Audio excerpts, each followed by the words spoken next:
Hello students, in today's video we will be studying about the chapter chemical bonding. So let us start the chapter chemical bonding. Actually what happens, each and every atom wants to have either 2 or 8 electrons in its outermost shell. For this the atom reacts with other atom either to form molecule or to form a compound. So there are generally there are three types of bonding. First one is electrovalent bond, electrovalent or ionic bond. The second one is covalent bond. The second one is covalent bond, and the third one is coordinate bond.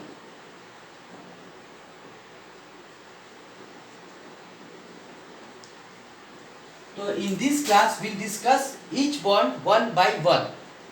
So how we will discuss about each bond one by one?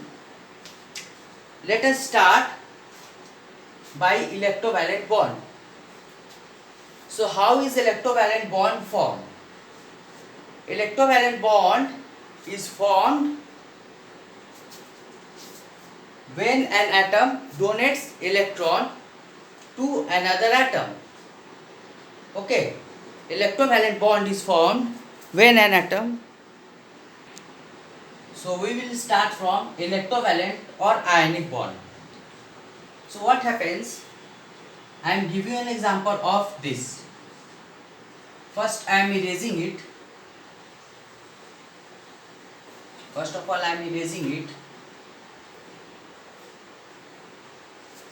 Let us take a compound sodium chloride, the formation of sodium chloride, that is NaCl. What happens? In sodium the atomic number is 11. So its electronic configuration will be 281. While in case of chlorine it is 17. So it will be 287. And the outermost electron of an atom takes part in the chemical reaction. The outermost electron of an atom takes part in the chemical reaction. So what is the outermost electron in case of sodium? It is 1. And what is the outermost electron in case of chlorine? It is 7. They will react.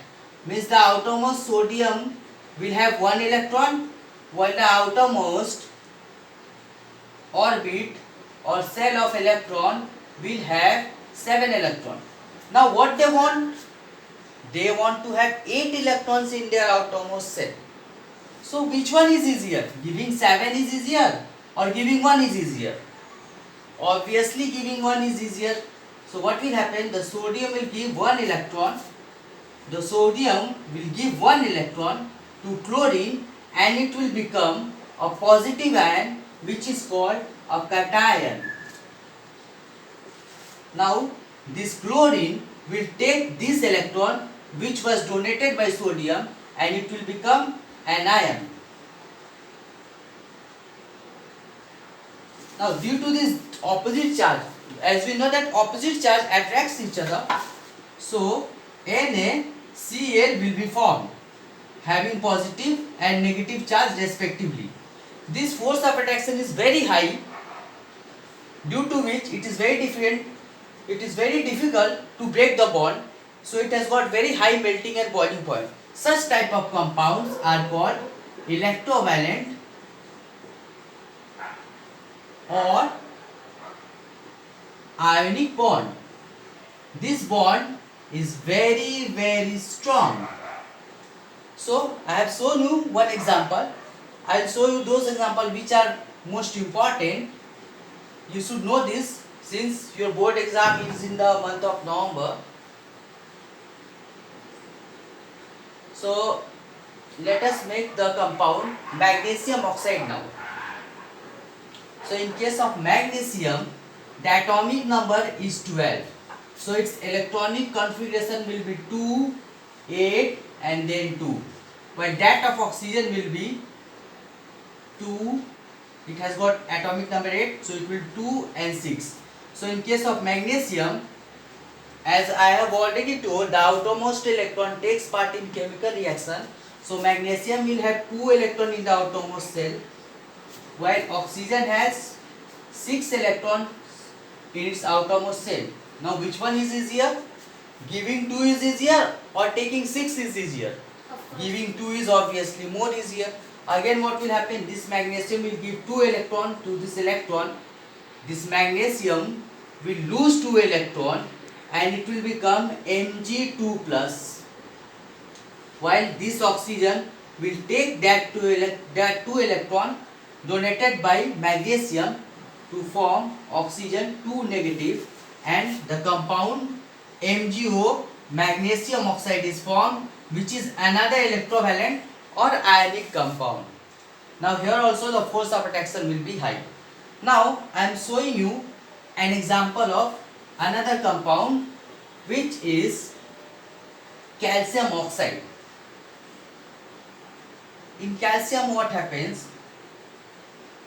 The atomic number of calcium is 20, so its electronic configuration will be 2, 8, 8, 2, and that of oxygen is 8, so it will have its electronic configuration as 2 and 6. So calcium will have 2 electrons in the outermost shell, while oxygen will have 6 electrons in the outermost shell. So what will happen again? This calcium, taking 6 is easier or giving 2 is easier? Obviously giving 2 is easier again. So calcium will again lose 2 electrons. It will form Ca2 plus ions, while oxygen will take these 2 electrons and it will become O2 negative, leading to the formation of a compound calcium oxide. It is also an electrovalent or ionic compound. It is also called quicklime. Okay. Now there is another compound which is in the book, which you have to learn, is magnesium chloride. Formation of magnesium chloride. How is magnesium chloride formed? Magnesium's atomic number is 12, so its electronic configuration will be 2A2, while chlorine's atomic number is 17, so its electronic configuration will be 287. So what will happen? As I have already told you that outermost electron of an atom reacts. So magnesium's outermost electrons are 2 in number, while that of chlorine is 7 in number. 2, 4, 6, 7. So what will happen in this case? Chlorine has got 2, 4, 6, 7 electrons, and magnesium has got 2. Chlorine requires only 1 electron. Chlorine here requires only 1 electron, but magnesium has got 2 electrons. So what it will do? It will give 1 electron to this and 1 electron to another chlorine atom. This chlorine atom will again have 7 electrons. So 1 electron it will give to this and 1 electron it will give to this, leading to the formation of a compound called magnesium chloride, which is MgCl2. This is another electrovalent or ionic compound. So these were all regarding the ionic compound or electrovalent compound, ionic bond or electrovalent bond. Now we will study about another bond, covalent bond. So in case of electrovalent bond, what happened? The bond was formed by the transfer of electron. In electrovalent bond, the bond was formed by the transfer of electron. But in covalent bond, the bond is formed by the sharing of electron. The bond is formed by the sharing of electrons.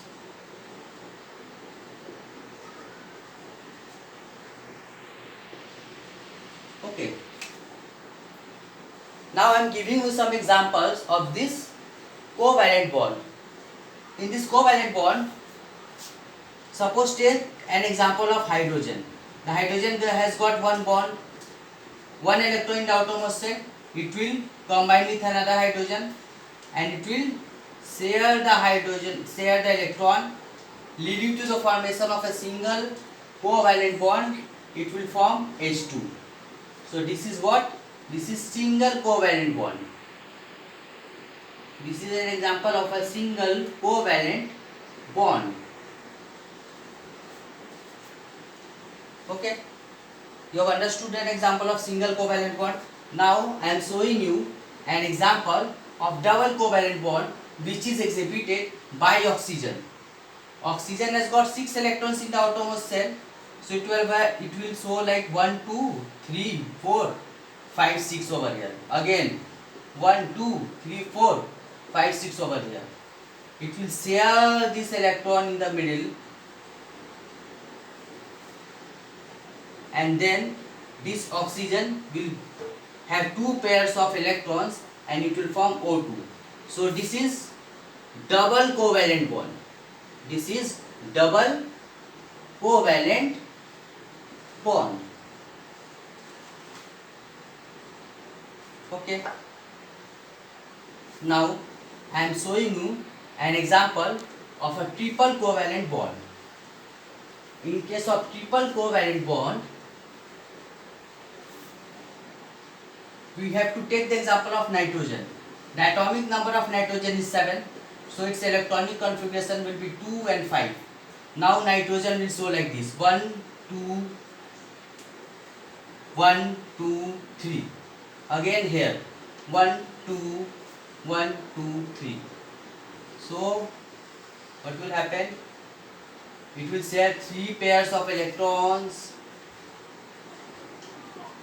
3 pairs of electrons will be shared in this case, and this is called triple covalent bond.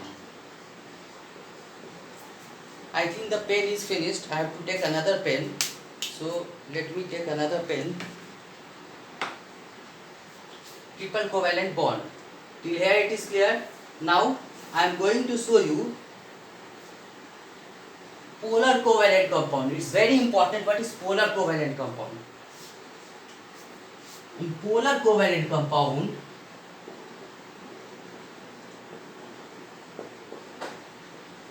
when 2 atoms are taken, if you take 2 atoms and those 2 atoms has difference in their electronegativity, then polar covalent compound is formed. Okay, like if you take hydrogen and chlorine, we know that chlorine. So what I am telling that when we are taking 2 atoms which have difference in their electronegativities, then we will get polar covalent compound. As for example, if you take hydrogen and chlorine, chlorine is much more electronegative than hydrogen. So when there are a shared pair of electron, the shared pair of electron will be more shifted towards chlorine, making chlorine slightly electronegative and making hydrogen slightly electropositive. This is a polar covalent compound. Other polar covalent compounds are hydrogen fluoride, water, ammonia, and all. So now there is a question that why water is called a universal solvent. There is a question that why water is called universal solvent. These all are polar covalent compounds. Okay, and the compounds like this: H2, N2, O2, Cl2, Pr2, I2. These all are what? These all are non-polar. Okay. Now, why water is called universal solvent? I am explaining it to you. Water is formed by oxygen and hydrogen. Oxygen is electronegative, or oxygen is electronegative, hydrogen is electropositive. So the shared pair of electron is more shifted towards oxygen, making it slightly electronegative and making hydrogen slightly electropositive. So suppose you are giving NaCl in water. Na contains plus, Cl contains minus. This plus will go to minus and this minus will go to plus.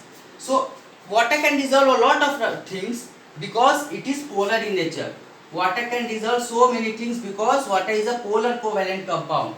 They can ask you what type of compound is water, what is a polar covalent compound. Okay, now I am going to tell you about lone pair of electrons. We are going to see lone pair of electron in case of ammonia. When ammonia is formed, nitrogen forms one bond with hydrogen over here, one bond with hydrogen over here, one bond with hydrogen over here, but over here it is not forming bond with any atom. So this bond which is not forming bond with any other atom are called lone pair of electrons. They are called lone pair of electrons. My writing might be a little bit not so brighter, but whatever I am telling, try to listen to it, you will be understanding the chapter. Now what happens? There is lone pair of electron. If a hydrogen comes and then this electron is given over here, then it forms NH4 plus, and that type of bond is called coordinate bond.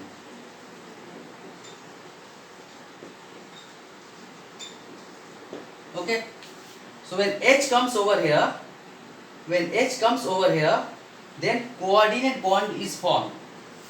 Okay, so this is called NH4. So what we have studied, that in chemical bonding chapter there are three types of bonding. The first one is electrovalent bond or ionic bond, that is formed by transfer of electron, means one atom which is electropositive will give electron to an atom which is electronegative, leading to the formation of ionic compound or electrovalent compound. In case of covalent compound, the bonding is formed by the sharing of electron, and if the elements or atoms are such that there is difference in electronegativity, then polar covalent compound is formed. Means difference in electronegativity leads to the formation of polar covalent compound. And after polar covalent compound, we have studied about lone pair of electrons, which is formed in case of ammonia, and then we have also known about coordinate bond. We have also seen single covalent bond, double covalent bond, and triple covalent bond. So this, if you do this, a lot of questions can come from here. So this was all about chemical bonding. If you have any problem, please like and subscribe my channel. If you have any problem, you can comment in the section below. And I want to introduce a small boy who was doing the work of cameraman. Please appreciate him, because it's more than 12 in the night we are shooting this video, and we'll be uploading it tomorrow. So thanks for watching the video.